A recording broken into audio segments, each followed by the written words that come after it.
Selamat malam. Perkenalkan, nama saya Yohanes Ferdinandus No, jurusan Sosiologi semester 7, kelas A reguler sore.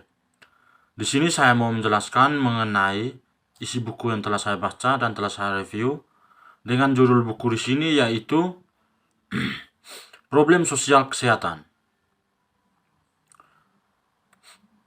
Yang pertama, menyimpang minum sebagai penyakit, alkoholisme sebagai pencapaian sosial. Surat kabar ini menyajikan sejarah sosial yang singkat tentang gagasan bahwa jenis perilaku minum tertentu yang menyimpang harus diidentifikasi dengan sebutan penyakit. Lokasi bersejarah adalah Amerika Serikat sejak kira-kira akhir abad ke-18.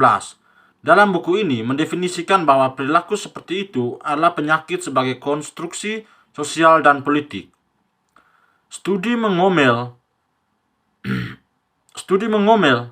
di dalamnya apakah kebiasaan minum semacam itu benar-benar adalah suatu penyakit dan dengan demikian apa penyebabnya tidak menjadi masalah.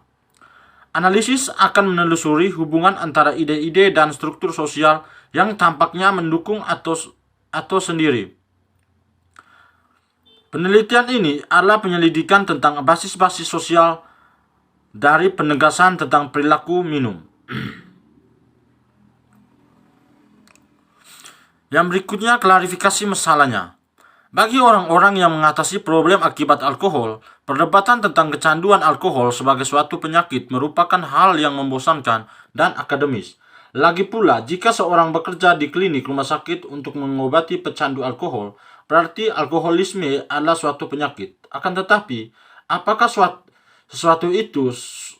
penyakit bergantung pada sebagian besar masyarakat medis yang menerima definisi itu atau tidak menentang penggunaannya oleh orang-orang di bidang lain.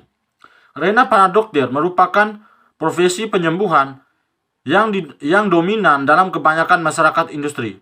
Mereka memiliki kendali atas penggunaan istilah penyakit dan penyakit. Bahkan jika mereka kadang-kadang tidak dapat mengobati kondisi tersebut dengan efektif. Dengan demikian, para perancang ini menjadi penghargaan politik dan bukan ilmiah. Pusat Penelitian Yale, badan koordinasi utama yang mendukung pekerjaan ilmiah pada pertengahan tahun 1930-an adalah Dewan Penelitian Masalah Alkohol yang diorganisasi tidak lama setelah repeal Keller tahun 1976. Konsili ini terdiri dari banyak dokter dan ilmuwan alam yang berminat untuk menemukan penyebab alkoholisme. Salah satu anggota komite itu adalah Howard Haggard, Direktur Fisiologi Laboratorium Fisiologi Terapan di Yale University. Meskipun konsili itu tidak berhasil mengumpulkan dana pokok untuk riset alkohol, kedudukan tinggi para anggotanya membuat karya itu tampak terhormat secara ilmiah. Satu hibah bagaimanapun adalah penting untuk meninjau kembali lektur tentang dampak biologis dari alkohol atau manusia. Alkoholis Anonymous. Pada tahun 1935, Alkoholis Anonymous didirikan oleh dua pria, salah satunya seorang dokter. Dokter lain, Dr. W.D. Silkworth, mengemukakan kepada para pendiri gagasan bahwa alkoholisme adalah alergi terhadap tubuh akibat reaksi fisiologi terhadap alkohol. Meskipun terhadap tubuh akibat reaksi fisiologi terhadap alkohol, meskipun opini medis umumnya skeptis terhadap perumusan yang dipertanyakan ini, konsep alkoholisme sebagai tanda sensitivitas fisiologi dan bukan pembusukan moral menarik dan konsep alergi mulai menempati pusat meskipun implisit tempat dalam ideologi. Teori ini memiliki kelebihan tambahan daripada versi lain dan dari konsep penyakit yang umum selama beberapa dekade awal abad yang menunjukkan alkoholisme adalah penyakit mental. Konsep yang ditentang kuat oleh Tritz dan Roman tahun 1970. Model Jelinek, Yale Center dan Alkoholis Anonymous menyediakan kendaraan struktural penting untuk penyebaran dan popularisasi definisi penyakit. Tanpa riset dan penulisan Jelinek dan belakangan Mark Keller yang tak seorang pun dari mereka secara kebetulan adalah dokter, gagasan ini kemungkinan besar masih belum berkembang dibandingkan dengan upaya-upaya sebelumnya. Karya Jelinek tentang konsep penyakit ini sangat berlian dan merangsang riset serta penulisan lebih lanjut. Reputasinya sebagai peneliti medis ditambah dengan jabatannya sebagai direktur Yale Center membuat karyanya layak dipertimbangkan dengan serius. Selain Howard Haggard, tak ada orang dengan perawakan Jelinek sejak Rush memutuskan untuk menjawab pertanyaan itu secara panjang lebar. Yang berikutnya, premium non-nuklear, eksekusi kimia, dan batas-batas kontrol sosial media Haines.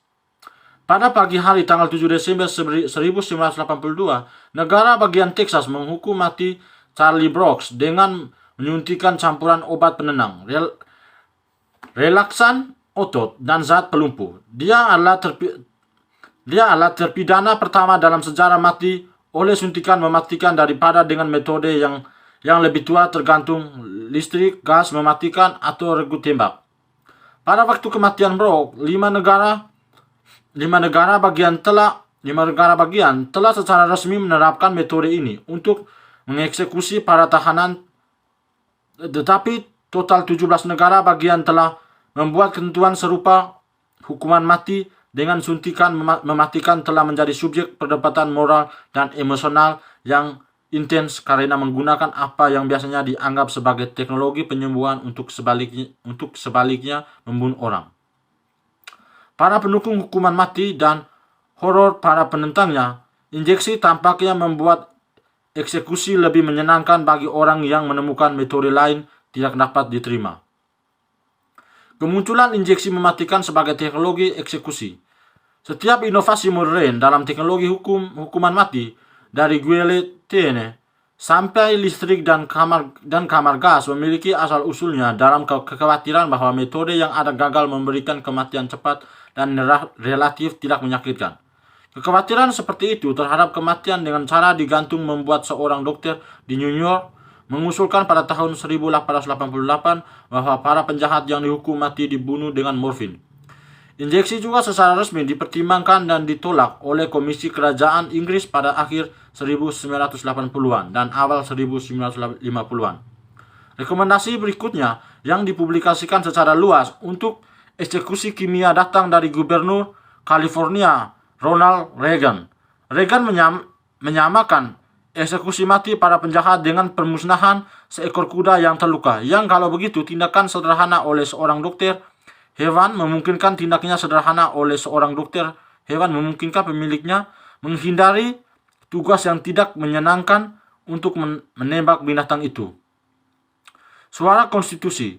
Terkait erat dengan isu politik, setidaknya selama akhir tahun 1970-an adalah fakta bahwa suntikan maut tampaknya lebih kecil kemungkinannya daripada metode lain yang secara tidak konstitusional dinyatakan sebagai kejam dan tidak biasa. Pokok ini sangat menonjol dalam debat legislatif Arkansas Matlak 1983 dan keputusan pengadilan berikutnya tampak mendukung hal itu. Dari anak hiperaktif sampai dewasa ADHD, pengamatan pada perluasan kategori medis. Selama 30 tahun terakhir telah ada minat sosiologis yang tajam dalam bidang medikalisasi. Masalah penyimpangan dan sosial. Sekarang ada lusinan contoh kasus medikalisasi dan kumpulan literatur yang terakumulasi yang secara ringan disebut teori medikalisasi.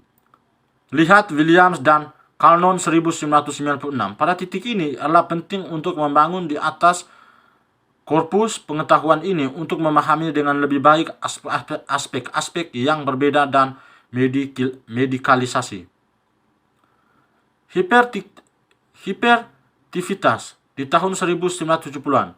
Meskipun akar ADHD seringkali ditelusuri pada awal abad ke-20, Goldman et al. Tahun 1998, ini hanya muncul sebagai kategori diagnostik pada tahun 1950-an. Lihat Corner 1975.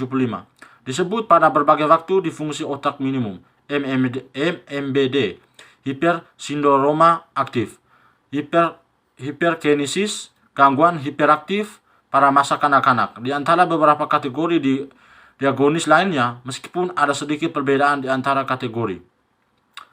Pada prakteknya itu dapat dipertukarkan.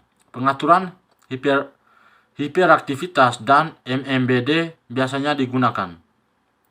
Munculnya hiperaktif orang dewasa. Dimulai pada akhir tahun 1970-an, beberapa studi cohort diterbitkan mengikuti anak-anak yang pada awalnya didiagnosis mengidap hiperaktif 1 dekade atau lebih sebelumnya dan menelusuri perkembangan mereka menjadi dewasa. Penelitian ini meneguhkan bahwa bagi beberapa anak yang hiperaktif, gejala-gejalanya terus berlangsung hingga menjadi remaja dan bahkan sampai dewasa. Dengan demikian muncullah gagasan tentang apa yang kita sebut hiperaktif orang dewasa. Anak-anak hiperaktif yang tidak tumbuh lebih cepat dan masih memperlihat beberapa problem sebagai orang dewasa.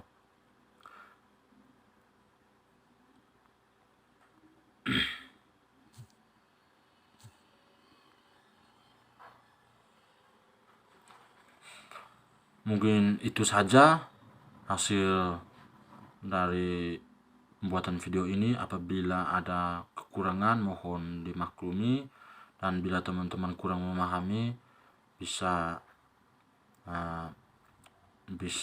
dipertanyakan di kolom komentar. Kalau tidak dijawab di kolom komentar, bisa langsung mencari mengenai buku ini di Google atau di sosial media lainnya. Mungkin itu saja, sekian dan terima kasih. Selamat malam, Tuhan Yesus memberkati.